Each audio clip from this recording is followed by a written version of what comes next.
Yeah, well, here we are. It's Wasted Years, episode number 10. Yeah. It's our first benchmark. Yes. Yeah. Yeah. And then the next one will be what? 25. 25. All right. Then 50. Yeah. Then 100. Yeah. Might take some time. We need some 0.5s in there too, Yeah. I think, somehow. Yeah, it might take some time, Yeah. but we'll get there. So yeah, the last episode, it's funny the way that we've been doing this because the last episode 9, it's not, the public hasn't heard it yet. Mm-hmm. So we can't really do like any sort of like, this is what people said. Yeah. Not that they're saying much anyways, but some comments here and there. Yeah. And I'm actually interested to hear what people think about that Guitar Heroes episode. Yeah. So.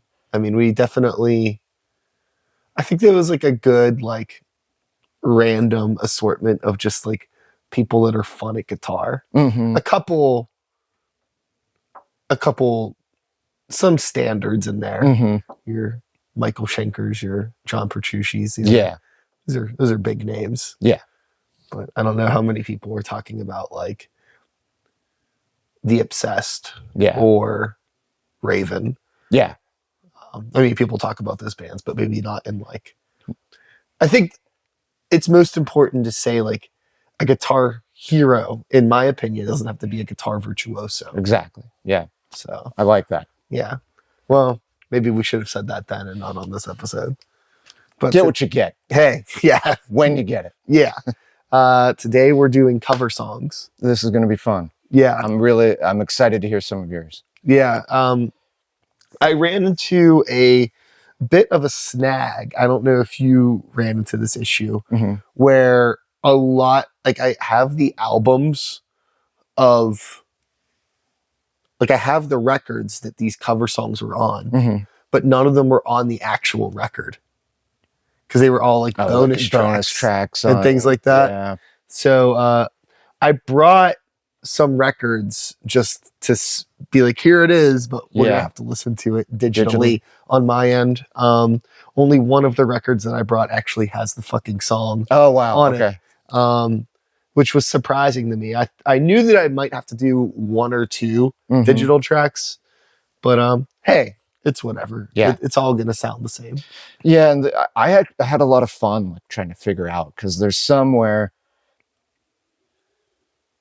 you know, sometimes it's not that good, but it's such an interesting take. Sure. That it qualified. And then I think a few of mine are a lot more bizarre, I suppose, than like, oh, this is an awesome cover. But a couple of them are pretty awesome too. Yeah, yeah.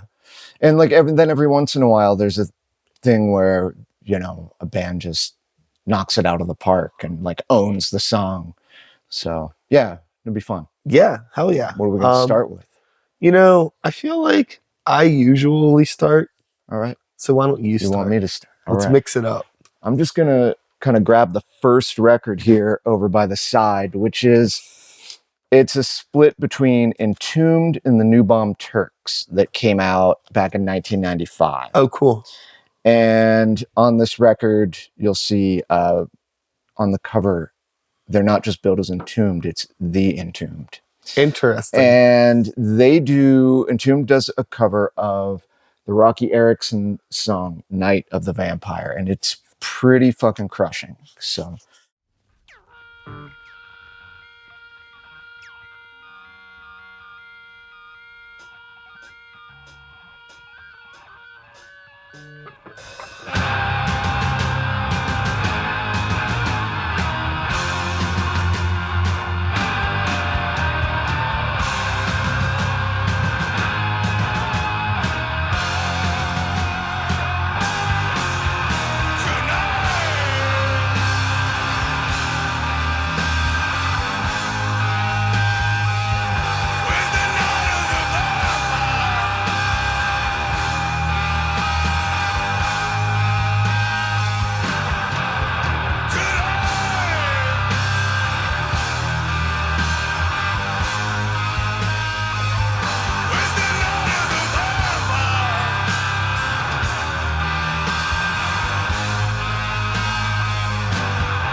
Hell yeah.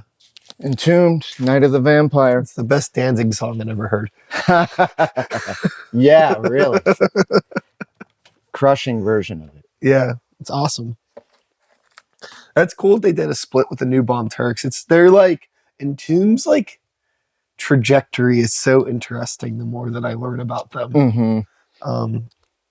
It's like I remember they were a band that I just tried to get into at the wrong time. I think for me and my musical journey. Sure. You know, because like it was just not what I expected based on what I had heard. I just didn't hear like the right albums at the right time, and I was always confused. And Yeah. wondered if it was like two different bands at the same. It was like always so. My like teenage brain couldn't process it. Yeah. They definitely had an interesting evolution. And there's an album or two that I definitely have never heard before, like in the mid to late 90s. Yeah, which is probably when I was trying to like. Yeah. You know, like they were like you would always see people like, you know, like when you're like a kid in the mid 90s, starting to go to shows, pre-internet.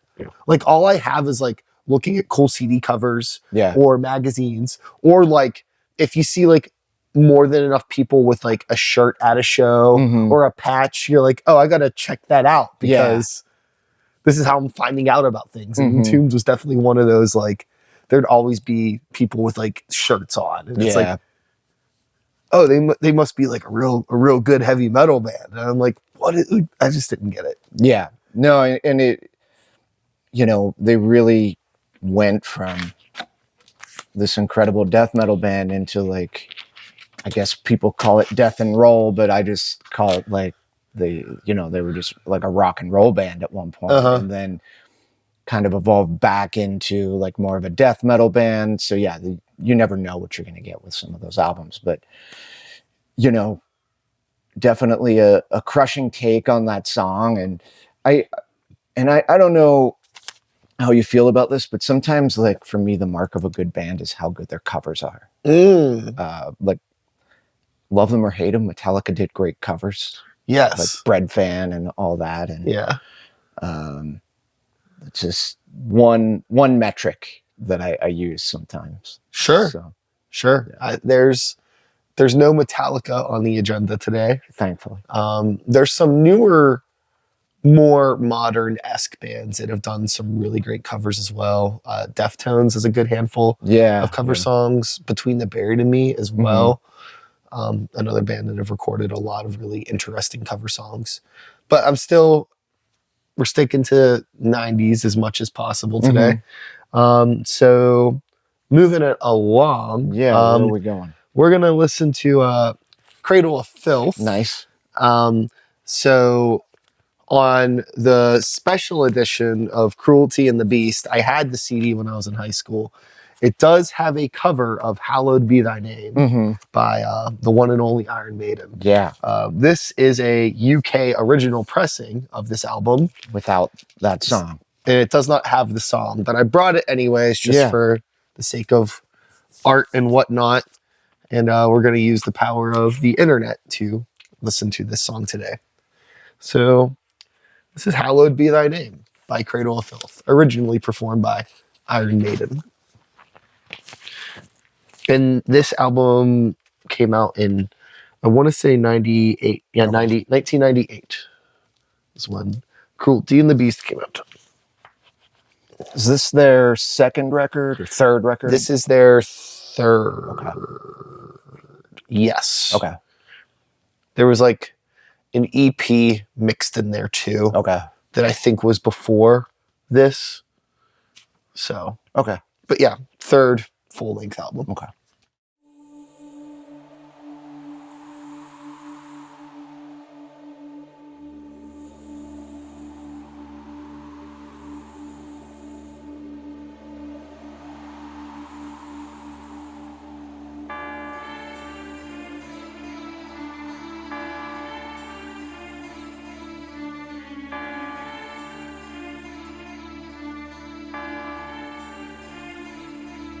I'm waiting in my cold cell when the bell begins to chime. Reflect waiting all my past life, and it doesn't have much time.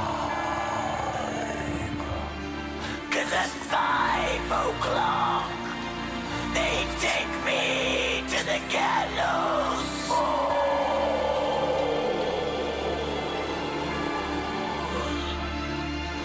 The sands of time for me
I enjoyed that. Yeah, Yeah. it's a really fun take on Yeah. the song, and it's like I feel like it's a very respectful yet still unapologetically Cradle of Filth take on the song. Yeah, yeah. There's not too many like creative liberties. Mm-hmm. I like all of the additional like spooky Halloween keyboard stuff. I think Yeah. works really well in the composition. It's fun to hear that stuff in there. Mm-hmm. Totally. I had the exact same thoughts. It's cool to hear a band like that clearly having fun with the song, but also there's clearly a lot of reverence for it. And it's also like, I'm sure they're smart enough to know you can't capture the same vibe as the original. I mean, that's totally. an amazing, epic heavy metal song. Yeah. But they tackle it so well and with so much fun. Like when he screams motherfucker, it's like, it's on. The party's here. Like, let's get loaded and like start wrecking this place. Yeah, that's always like been like one of my favorite things about that cover is just that motherfucker at the beginning. It makes it's like we're having fun. Yeah. You know, don't take this too seriously. Yeah. Unfortunately, like that was a band I heard their first album and I was like, this is pretty cool. And then like I kind of quickly after that, just I don't know if I lost interest. Kind of like they were on my radar, but not a whole lot. Yeah. So like I've maybe heard that record once, Yeah. like a long time ago, but I always enjoy them and I respect them. Yeah, I really fun. I really enjoy all of their stuff up through like their first 4 or 5 records. I think are all really good, but this album, the Cruelty and the Beast record, is probably like my favorite. Dusk in Her Embrace, the one that came out before this, is fucking awesome. It's the only one I don't have, and there was a copy down the street at the government center. Oh yeah, a used copy. It's like $250. And like I just don't have that kind of money for records anymore. That's a good price for it. Yeah, these are really fucking hard to find. They did you can find, they like remastered and reissued everything with like different covers. Yeah, and I hate when that happens. Like, I mean, ultimately, I guess it would be a good way just to have the music, but I want like the original. It doesn't have to be the original. It just needs to at least like have the artwork that I remember from when I was a kid. Otherwise, it just doesn't feel like the same thing. Yeah, but whatever. No, I agree with you on that. Yeah. What's next? So we're gonna get into something from the first Karma to Burn record. They covered Joy Division's 24 Hours. Okay.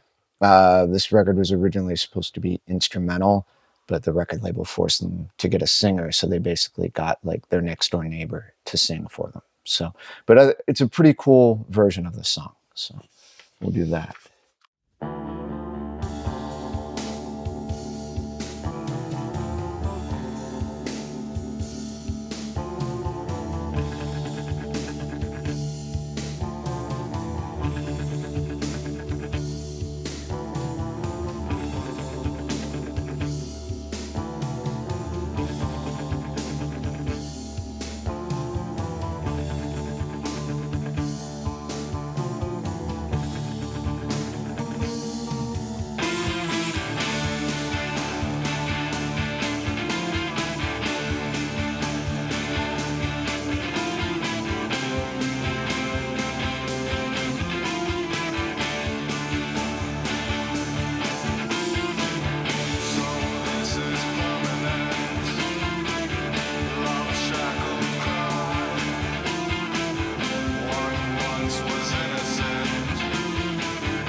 Thoughts on that? That was cool. I Yeah. wish that they would have. I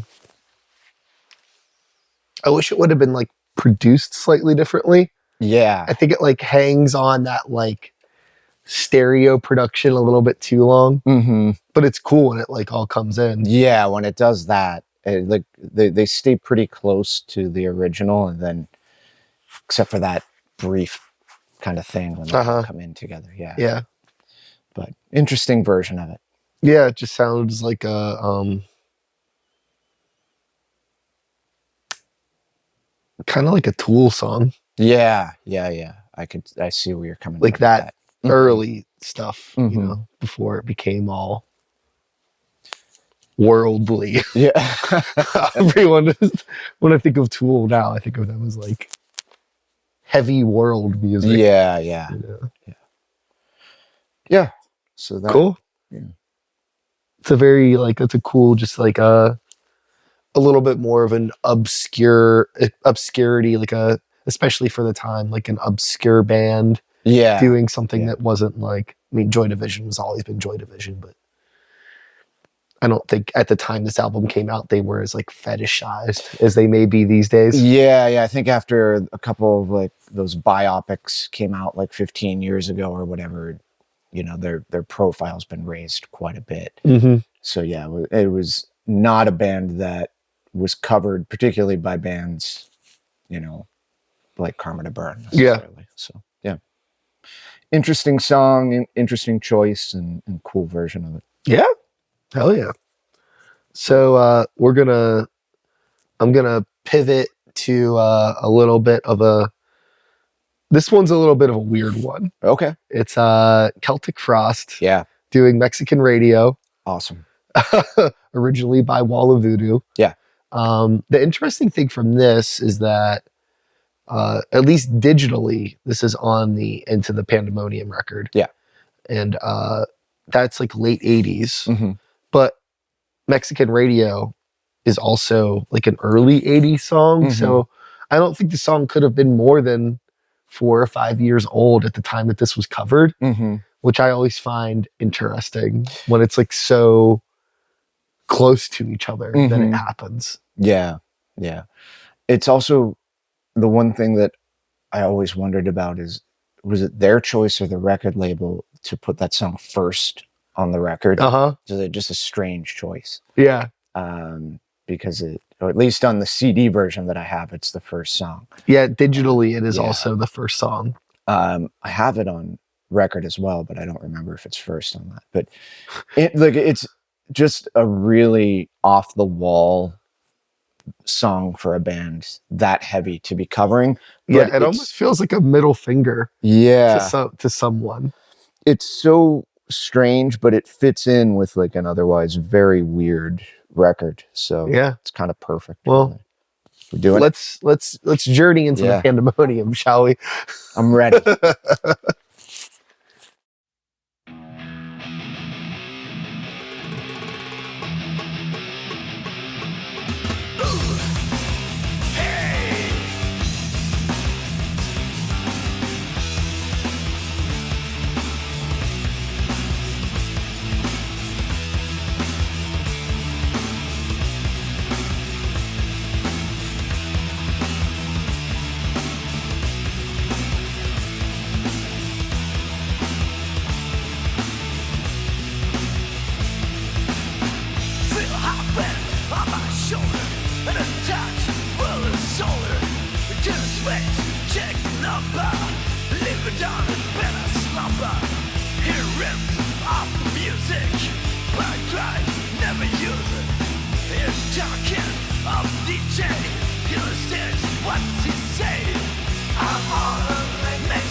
Well, that's that.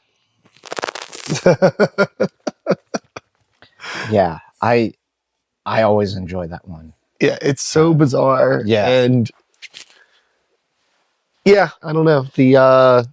It's a cover. Yeah. That's one that makes me wonder. I wonder what it's like if Wall of Voodoo ever heard that. Yeah. And what their reaction to it would be. You know? Yeah. Yeah. I would love to know that. I'm gonna have to do a deep dive online and see if there's any evidence of them hearing it. But yeah, it's a weird choice, a weird version for a weird album.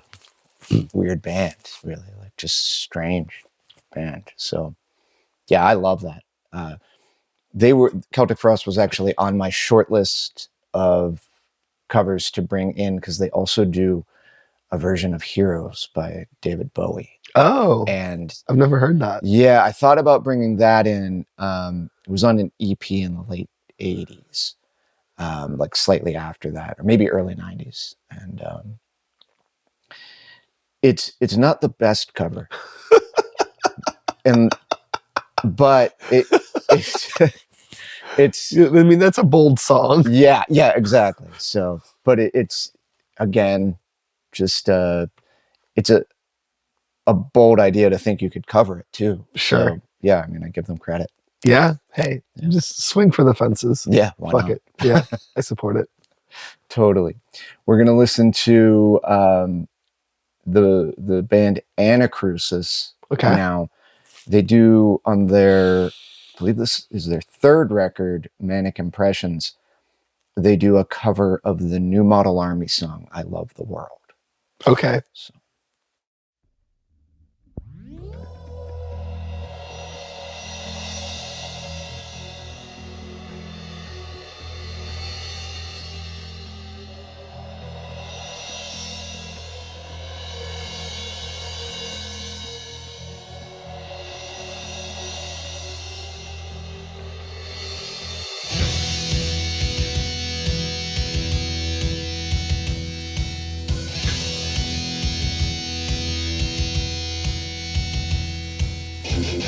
Distant thunder breaks, an afternoon of silence wakes. They hurry through from gate to gate as if they know this dance. Fury blind, I drive at night across the moors and open roads beneath the freezing starry skies, racing in some trance. These cities are illusions of some dread. All the nations love the seething iron, carcass rusted and it's tumbled into dust. And as the waters rise and seas, we cling to all the ruthless things, religious lies, technology, while spirits scream and sing, oh God, I love the world.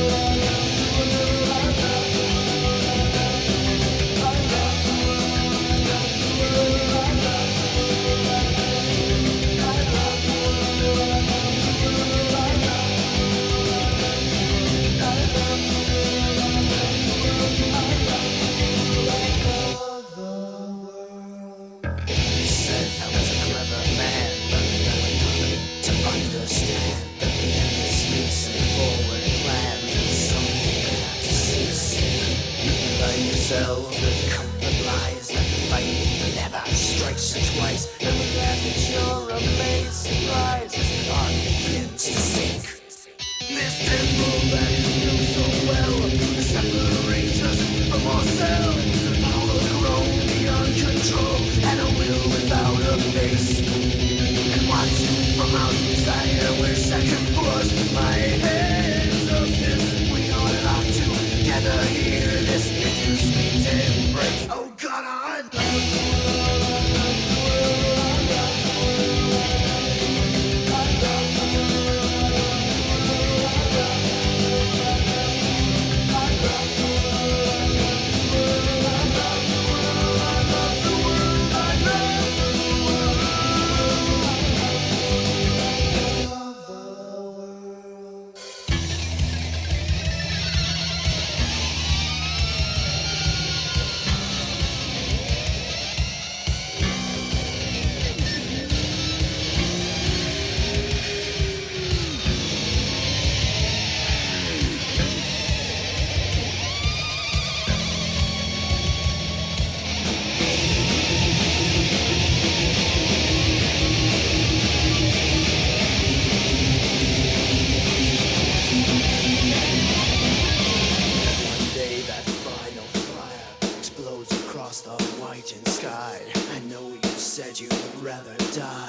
That was really cool. It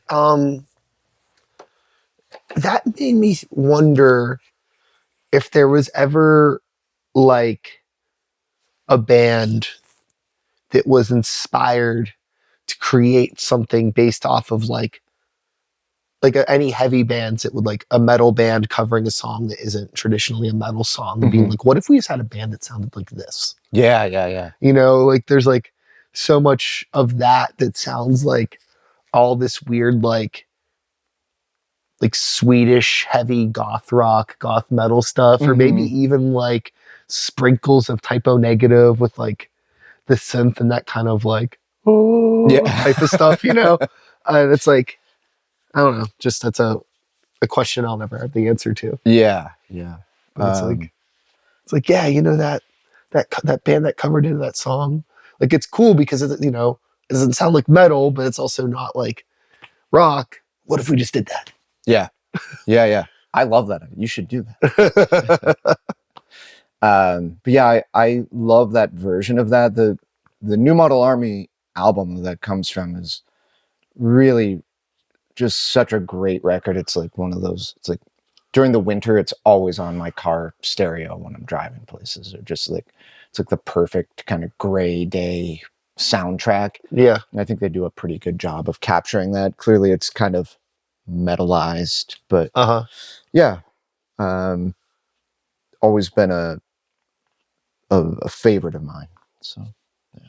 Where are you going next? So we're going back to the late 90s. I'm gonna go into a band called Fear Factory. Nice. In 1998, they'll put out this record, Obsolete.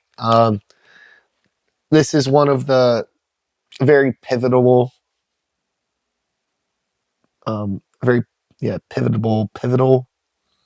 important album for me in terms of just like one of those, like the first time you put on a record and like the first like 30 seconds just completely like changes your DNA. This was one of those albums for me. And tucked on the back of the CD of this, it's not on the record, of course, is a cover of Gary Numan's Cars.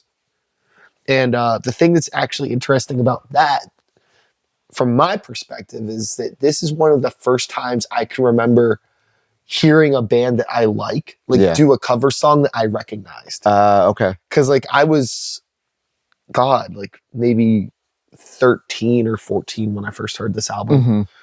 And you know, I'm aware of music and pop culture around me, but I had never really heard like a band that I like do like a silly cover song. I mean, in hindsight, it makes perfect sense that they would cover this because they were so electronically focused, and I understood like what they were going for. And obviously Gary Numan is a legend, but at the time it was just like, oh, that's that song I've heard on the radio. You know, I had no concept of Gary Numan when I was 13 years old.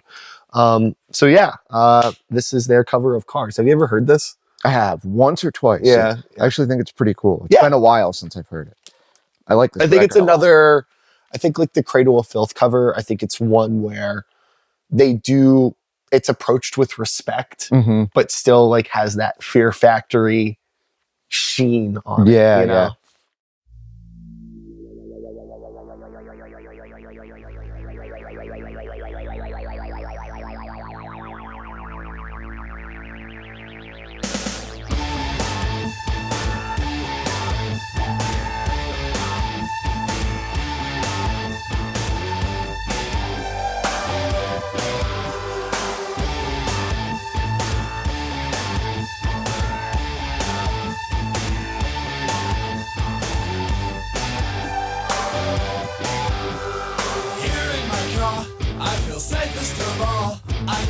All my doors, and it's the only way I live in cars. Here in my car, I can only receive. I can listen to you, and it keeps me stable for days in cars.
that just instantly brought a smile to my face when it came on.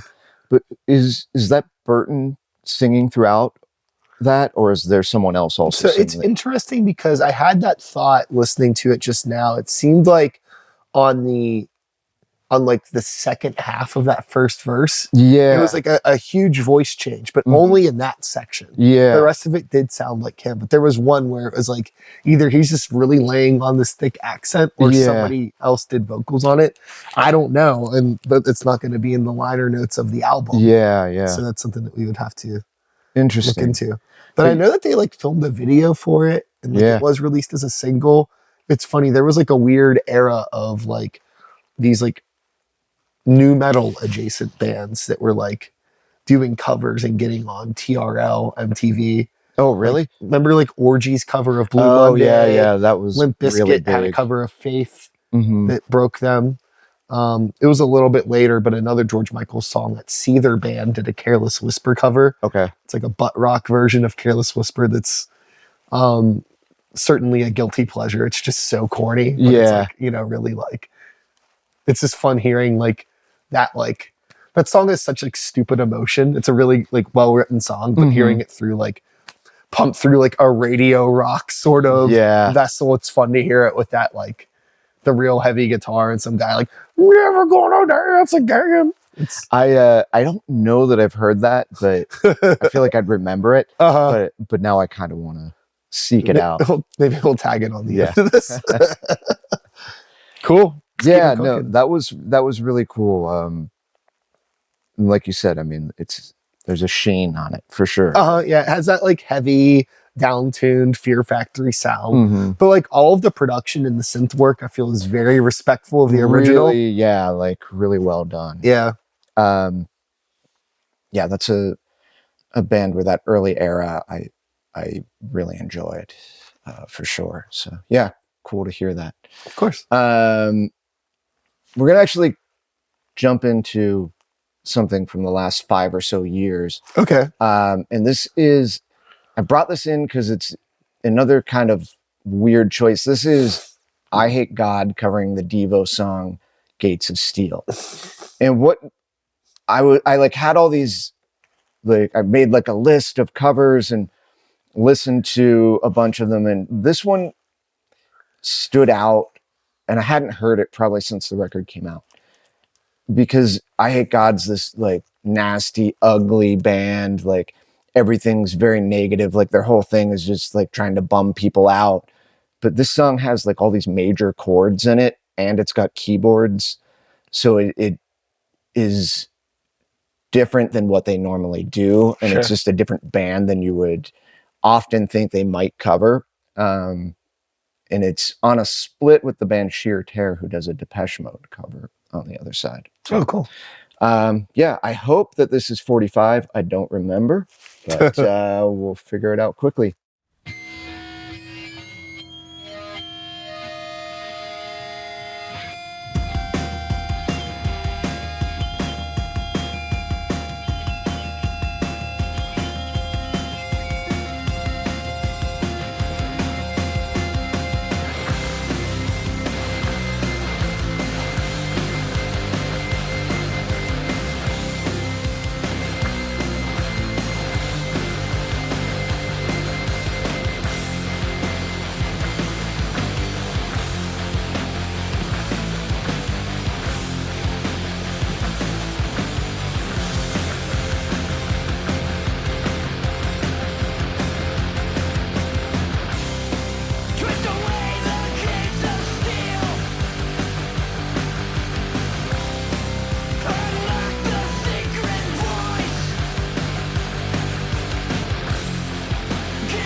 It's awesome. Yeah, Eyehategod covering Devo. It sounds like the heaviest Weezer song I've ever heard. I love that. Yeah.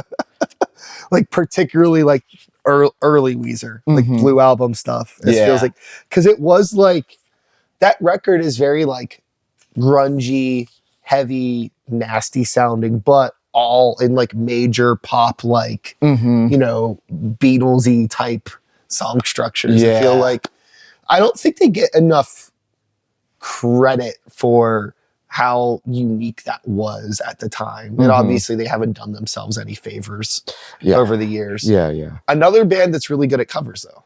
Weezer. Yeah. Okay. They have some really, really excellent covers. Really? Yeah. Okay. I mean, I've heard that Toto Yeah, that's cover. yeah. I mean, it's fine. Yeah, I mean, it's a yeah. good cover of the song. Yeah. It's basically just the song. Mm-hmm. But yeah, they've throughout the years have done like all sorts of fun ones. Interesting. Yeah. It's weird when Weezer came out, and we're way off track with this, but like, I was like, this is so boring. I hate it. But then like over the years, those first two records I've come to appreciate Yeah. quite a bit. And if it comes on the radio, I'm not going to turn it off. But yeah, at first I just thought it was like painfully boring, but it's just where I was at that time. Yeah, So, totally. I get it. So do you have anything else to say? Oh, random thing. This has nothing to do with anything that's happening right now. Yeah, But did you see that Judas Priest is coming I did. with Alice yes. Cooper? Yeah. And Corrosion of Conformity. Yeah. Fucking sick. Yeah, that might be one. Like, Alice Cooper is just so good live. And Priest are still good. I saw them last year. I might be willing to actually go out to Star Lake Amphitheater for that, because the last time I was there, I think I sat in traffic for about 6 days to get out of the parking lot. And I swore I'd never go back, but let's all go. We'll carpool. We'll have each other in the chaos. Yeah. I would. I think I'm going to head out. And it's in October. Yeah. So the weather won't be blistering hot. Yeah. It's awesome. Yeah. It's going to be great. I'm here for it. 110%. Absolutely.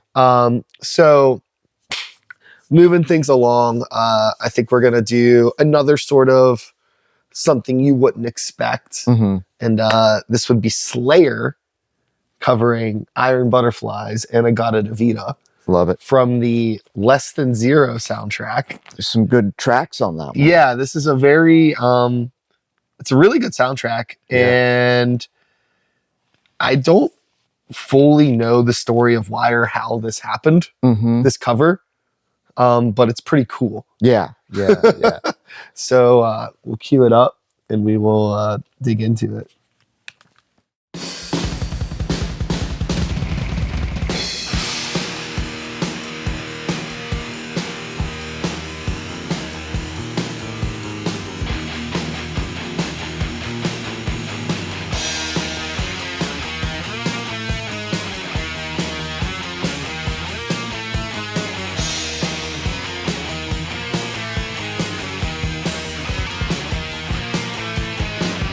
In the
That's a fun thing that exists. It is a And very it's- fun thing that exists. My favorite thing about that cover is it's like, it's sneaky in terms of like, if you've never heard it, as soon as the vocals start, you're like, is this fucking Slayer? yeah. Like, cause like it sounds like them, but like you don't know, until the undeniable vocal stylings of Tom come in. Yeah.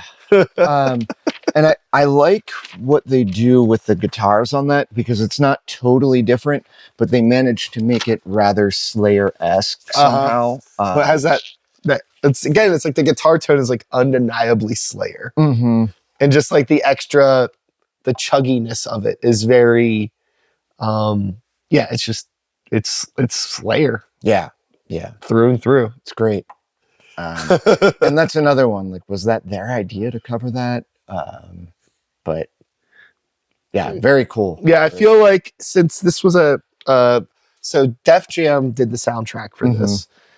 So there's your connection right there, your Rick Rubin connection. And I have a feeling it's just like, they're probably, who knows what they were recording around the time that this came out, maybe Seasons in the Abyss. What year was this? 87? South of Heaven, Yeah. maybe. And probably just like, hey, like, do you want to make some extra money? We can like throw a cover song on this movie soundtrack. And they're like, okay. Yeah. It's cool though. It's one of those very rare moments where you capture Slayer like out of context and character a little bit. Out of like, cosplay of Slayer. Yeah. But it works still. So, yeah.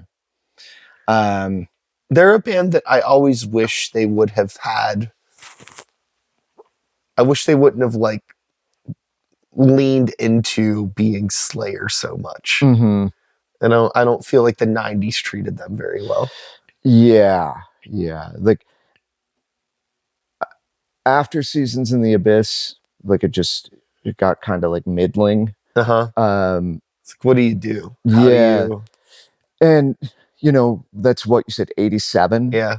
And at that point, there wasn't mass acceptance of them. They weren't on MTV yet or anything. So you're really, with that, putting them in the homes of like middle America for this like very popular movie that might not have heard them otherwise. So yeah, it's kind of an interesting period for Slayer to be on a soundtrack covering that song. Yeah. So I've got another one from this decade-ish. This came out during the pandemic. This is Inter Arma from Richmond, Virginia. And this is them they did a covers album right at the beginning of the pandemic. And this is them doing Neil Young's Southern Man. Okay. Interesting version of it.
That was like the most Richmond, Virginia ass shit I've ever heard in my life. That was awesome. Yeah. Very cool. Yeah. Cool version. I love the guitar solos in it. And interesting sort of choices with like the blast beats and stuff like that. Yeah. It has a lot of really, really good energy, good mood.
That would do it. Fun. Yeah. Just like they're having fun with it. Good energy, Loose, it's a fun song. Just great song. You can tell they're just rapping out with it. Yeah, loved it. I was not familiar with that one. I'm not super familiar with that band yet. The keyboards at one point definitely made it feel very Scandinavian, but it was cool. Yeah. Children of Bodom was a really cool band. They got a little. They're another one that I feel like their first few records are very unique albums, and they really had like their own sort of thing that they were doing. Yeah. But then through the lens of, who knows, maybe a combination of somewhat commercial success, more success than a lot of metal bands. Sure. Get. Maybe label pressures, or maybe just being interested in wanting to do stuff that's different than what you were doing when you were younger. I feel like they just kind of got boring. Yeah. Okay. Like a little bit less. I think they became a little bit more. I'm only basing this off of my knowledge or memories at the time. Yeah. And also, I was like listening to so much music at the time. I think that maybe I just kind of got over it too. They could be great records that I just need to revisit. Yeah. But at the time I remember them just being like getting a little bit more like normal, like less flashy, less stuff sounding like Children of Bodom, and more just sounding like any other else. band. Yeah. But I could be wrong about that. Yeah. I could be wrong. I'll have to give some of those early records a listen. Like, I've heard songs here and there, but always a band I was aware of again, but not necessarily super in tune with. Totally. Cool. So that's it. That's episode. That's a good. 10. That's Covers. a good. Yeah, that's a good collection of cover songs there. Yeah. Yeah, I don't really know what else to say about that. I don't know Check what we're us gonna out do on next. Spotify and all that. YouTube. What else? Yeah. We'll be back when we're back. With episode 11. Yeah. When we decide what we're gonna do with it. Yeah, I don't know yet. We have plenty of ideas. Yeah. We do have like a working list. We're organized. Yeah, we are. Yeah. So we'll pick one and we'll do it. Yeah. Maybe a month. Yeah. All right. So until next time, everybody, be well. Thanks See for y'all. hanging out. Hell yeah. No, that was a fun